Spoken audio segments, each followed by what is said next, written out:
Dobro jutro iz doline Kamniške Bistrice, drugič letos. Medtem je postalo parkiranje tu pri domu v Kamniški Bistrici plačljivo, 11,5 € na dan. Danes sem izbral en precej strm klanec. Grem na Kamniški dedec. Ne vem sicer, če je to najboljša ideja, ker zadnje dobre 3 tedne nisem bil na nobeni pravi turi, tako da vprašanje, kako bodo kaj ubogale noge. Je pa res, da sem preživel več kot en teden na nadmorski višini med 3500 in 5200 metri, tako da bi bila pljuča še lahko pripravljene na globoko dihanje.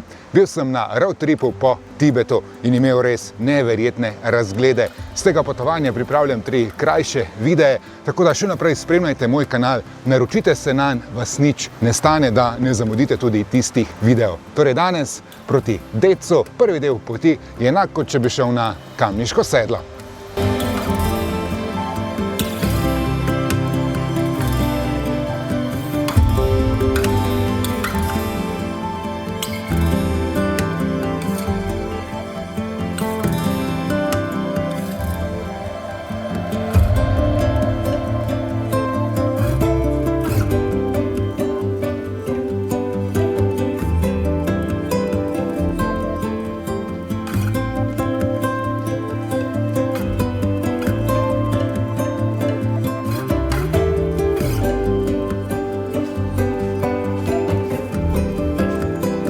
Jeseni so lepi razgledi že na samem vzponu, ko pogledaš navzgor proti vsem vrhovom, ko ni več listja na drevju, še lepši razgledi pa me čakajo na samem Decu. Vsaj tako pravijo vsi tisti, ki so že bili, da je res vrhunski razglednik. Zakaj je torej tako slabo obiskan, skoraj da ne poznan? Ker je tu naprej pot nemarkirana in seveda zelo strma. Za mano je dobrih 400 višincev, debela ura in sem tule na razpotju, kjer gre naravno oziroma malo v levo pot na Kamniško sedlo in brano, desno pa se vcepi ta nemarkirana pot proti Repovemu kotu. Čez nekaj 10 metrov sledi še eno razpotje v desno na samega Deca.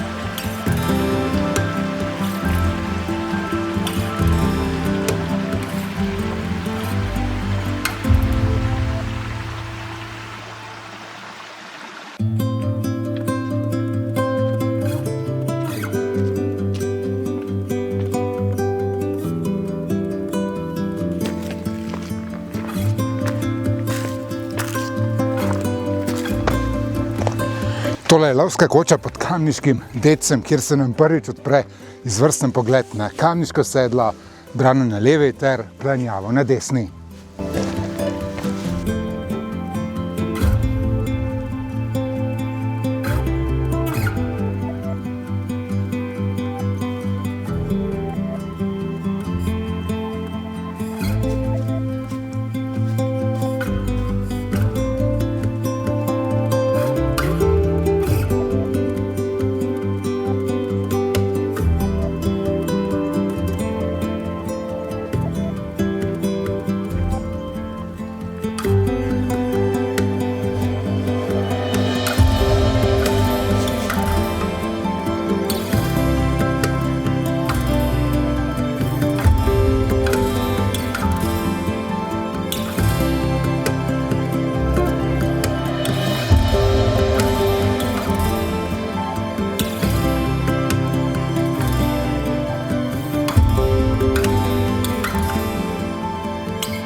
Evo me na Kamniškem Decu.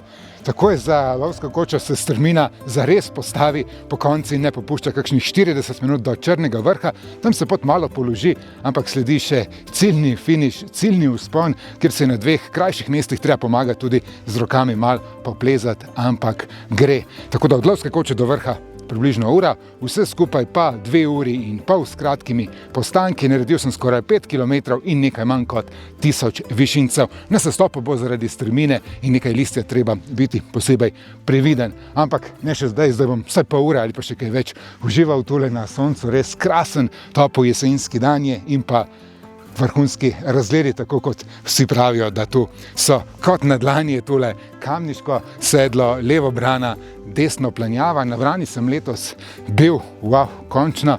Za njo se skriva Skuta, Dolgi hrbet, tamle je Grintavec, najvišji vrh Kamniško-Savinjskih Alp, proti zahodu Kokrsko sedlo, Kalški greben, Kompotela in še nekaj ostalih vrhov nad Krvavcem. Pogled seže na celotno Ljubljansko kotlino, tudi do Snežnika, pa na Veliko planino.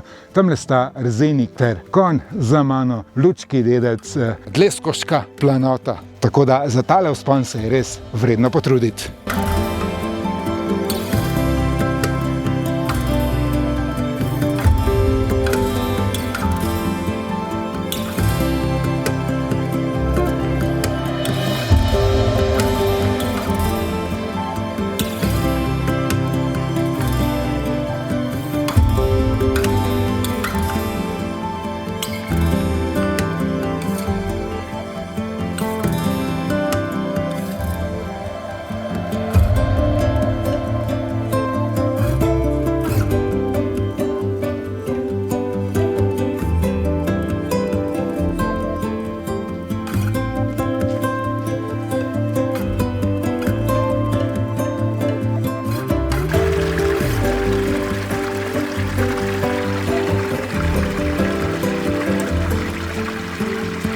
Sestop mi bo vzel slabi 2 uri, skupaj bom naredil več kot 9 km. Zdaj sem preveril, res je Kamniški dedec izvrsten razglednik, samoten razglednik. Na vrhu sem bil 1 uro, povsem sam, ko sem bil v tistem najbolj strmem delu vzpona, sem srečal 2 planinca. To je bilo pa to delno zahtevna tura. Na vrhu je nekaj bolj izpostavljeno, strmina je res prava, pri sestopu je treba precej paziti in pa pri prečkanju tistega potoka. Kar pa se tiče nemarkiranosti, pa ni nobene težave. Pot je povsem lepo sledljiva, čeprav je nemarkirane skoraj da 2/3. Bi všeč video, stisnite like, naročite se na moj kanal. Mislim, da bom ta teden naredil še eno turo, ko je res tako lep jesenski teden. In pa kot sem omenil že na začetku, sledijo še 3 kratki videi s potovanja od Katmanduja do Pekinga, torej prek Tibetanske planote.